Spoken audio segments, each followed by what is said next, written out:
नमस्कार मंडळी, मी आता जातोय एकटा मस्त फिरायला पाळामध्ये. आम्ही बी येत आहे. तर आता एवढे सगळे या गाडीवर तर काही बसणार नाही, त्याच्यामुळे आता कॅन्सल, ट्रिपनी कॅन्सल, हे गाडी कॅन्सल आणि आता आपण जाणार आहे दुसऱ्या मोठ्या गाडीमध्ये. तर आम्ही अशी गोष्ट पाहायला जातोय जे भारतात फक्त 2च ठिकाणी आहे, त्याच्यातल्या एका ठिकाणावर आम्ही जातोय. तर आता आम्ही पोहोचले आहे जळगाव आकाशवाणी चौकात आणि इकडे चालू आहे नाश्ता गाडीमध्ये. तर आपले सबस्क्रायबर आपल्याला भेटले इथे. काय नाव हो तुमचं? प्रमोद महाजन. भाऊ तुमचं? पंकज आहे. तर आम्ही आता गाडी लावली आहे मुंबई एअरपोर्टला आणि आम्ही जाणार आहे आता विमान. पण तुम्ही चक्रात नको पडा, थोडी विमान जायची काही गरज नाही. ते ठिकाण आहे आपल्या जळगाव जिल्ह्यातल्या अंमळनेरमध्येच आणि हे अंमळनेरच्या त्या ठिकाणाचीच पार्किंग आहे. तर आता आपण पाहू ते ठिकाण अंमळनेरमधलं नेमकं कोणतं आहे. काही लोकांना लक्षात द्यावं लागतील. चला तर हे आहे ते ठिकाण अंमळनेरमधलं मंगळग्रह मंदिर. तर हे भारतात 2च मंदिर आहे, एक आहे उज्जैनला आणि एक आहे अंमळनेरला. तर जडी मंगळग्रहाची मूर्ती आपल्याला डायरेक्ट दर्शन करायला भेटते. तर आपण आता त्याला आतमध्ये जाऊ. आपल्याला गेट जवळच आपले सबस्क्रायबर भेट. कुठले हो तुम्ही? एरंडोल. आणि तुम्ही? कोचूर. अंमळनेरचं मंगळदेव ग्रह मंदिर भारतातल्या दुर्मिळ मंदिरापैकी एक. मंदिरातली मूर्ती आणि हे मंदिर कोणं बांधलं आणि कधी बांधलं याच्याबद्दल काहीच ठोस पुरावे उपलब्ध नाही. 1933 मध्ये पहिल्यांदा या मंदिराचा जीर्णोद्धार झाला होता.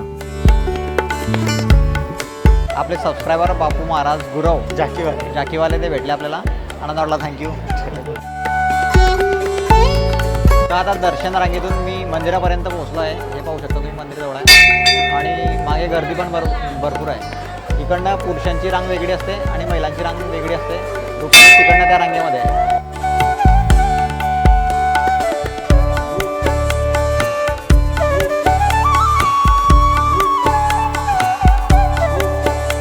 विश्वातील हे एकमेव स्थान आहे ज्या ठिकाणी मंगळदेव मूर्तिरूपाने विराजमान आहे. त्याचबरोबर हे एकमेव स्थान असं आहे जिथं मंगळदेव आपल्या संपूर्ण परिवारासोबत विराजमान आहे. या ठिकाणी मंगळदेवाच्या डाव्या हाताकडे त्यांच्या आई म्हणजे भूमिमाता आहेत, उजव्या हाताकडे त्यांचे गुरु म्हणजे पंचमुखी हनुमंत आहेत. अशा प्रकारे इथं एक मंगळेश्वर महादेवांची शिवलिंग देखील आहेत. महादेवांचा संपूर्ण परिवार या ठिकाणी विराजमान असलेलं विश्वातील हे एकमेव स्थान आहे. तर आम्ही आता दर्शन घेऊन आले आहे. तर या आवारात काय काय आता ते तुम्हाला आम्ही दाखवतो, कारण आधी बरंच काही पाहण्यासारखं आहे अजून. त्याची माहिती पण थोडीशी घेतो आणि देतो तुम्हाला. आपले सबस्क्रायबर आपल्याला भेटले मंदिरामध्ये. किनगाववरून आहे, काही जळगाववरून आहे. सगळ्यांना भेटून आनंद वाटला. Thank you so much. कुंडलीत मंगल दोष असला की लग्न लवकर होत नाही, मग मंगळ शांती अभिषेक करून लग्न लवकर होतात. अशा श्रद्धेनं हजारो भाविक आडी येतात. तुम्ही मागे एक वेटिंग रूम पाहू शकता. जे लोक अभिषेकासाठी येतात त्यांचा नंबर लागण्याच्या आधी त्यांना इथे वेटिंग रूममध्ये थांबायला व्यवस्था केली आहे. आणि मग त्यांचा अभिषेकासाठी नंबर लागल्यानंतर हा बाजूला जो दिसतोय तो अभिषेक हॉल आहे. त्या अभिषेक हॉलमध्ये सगळ्यांचा अभिषेक होतो.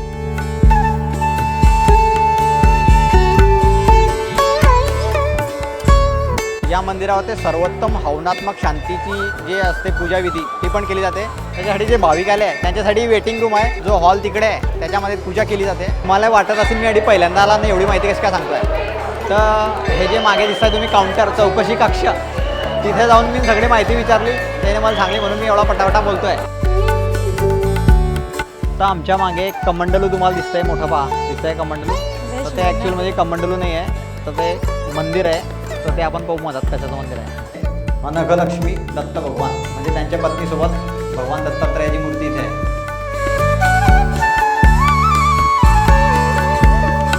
मंगल देवता भूमिपुत्र असल्यानं भूमीशी संबंधित असलेले व्यवसाय आणि उद्योगाचे लोक मंगळ देवताला आपली आराध्य देवता मानतात आणि श्रद्धेनं आडी येतात. आम्ही तिकडचे मंदिरं पाहत आले. शेवटी त्या मोठ्या वडाच्या झाडाखाली आडी आल्यानंतर एकदम एसीत आल्यासारखी फिलिंग वाटते. स्वामी समर्थांचं ड्रॉइंग केलं आहे शेखर साने या आर्टिस्टनी. त्याच्यात असं विशेष आहे की मंगळग्रहाचं जे पॅन्डल आहे ते स्वामी समर्थांच्या गळ्यामध्ये. आडले मंदिरं म्हणजे मंदिरं वाटतच नाही आहे. आता तुम्ही माझ्यासमोर मंदिर पाहू शकता. हे त्रिशूल वाटते पण ते त्रिशूल नाही आहे, तर ते मंदिर आहे.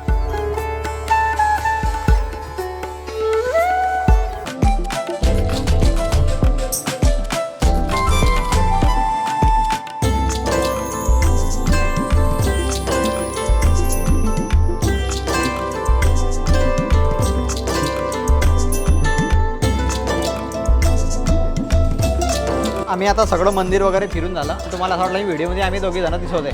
मग आमचे चिल्ले पाल्ले कुठे आहे? तर आमचे चिल्ले पाल्ले तिकडे त्या गार्डनमध्ये घेत आहे बा.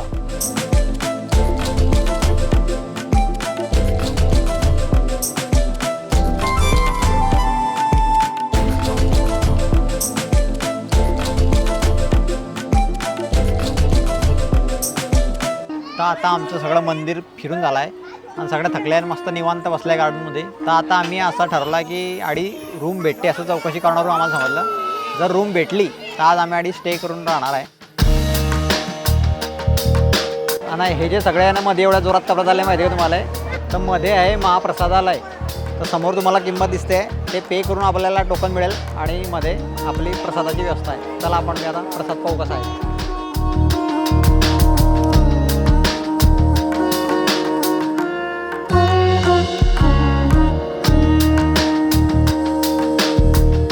तर आम्ही आता महाप्रसाद ग्रहण केला आहे. स्वादिष्ट आणि रुचकर लागत होता.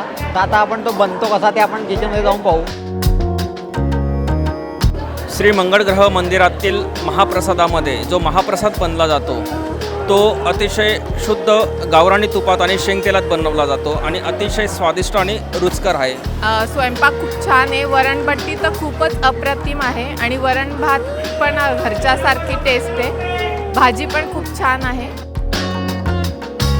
तर फायनली आपल्याला एक रूम नंबर 2ची चाबी भेटली आहे.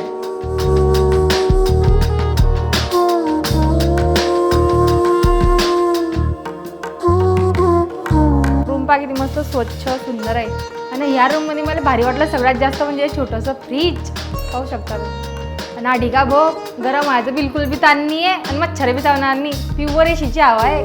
मध्ये आले सगळे थकले होते, सगळ्यासाठी मागवली चहा.